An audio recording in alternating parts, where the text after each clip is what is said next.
مرحبا. نجلس أحيانا مع أنفسنا ونتساءل: كيف مرت هذه الأيام بهذه السرعة؟ كيف تغيرت ملامحنا ونظرتنا للحياة دون أن نشعر؟ لم لم تعد الأشياء التي أحببناها تعني الكثير. لم نعد نهتم بما نرتدي أو إلى أين نذهب. صار الأهم أن نشعر بالراحة ولو قليلا. كل اللحظات التي كسرتنا وصمدنا فيها، كل الأوجاع التي أخفيناها خلف ابتسامتنا، جعلتنا أكثر وعيا ونضجا. نحن لا نكبر بالعمر يا سادة. العمر مجرد رقم.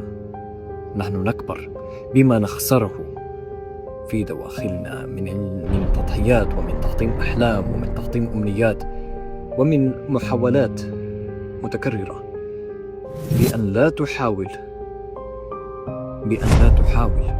من أجل حلمك، من أجل أمنية صغيرة كانت لك الفرصة أن تحققها، أو إن كان لديك خطوات لتمشي عليها لتصل.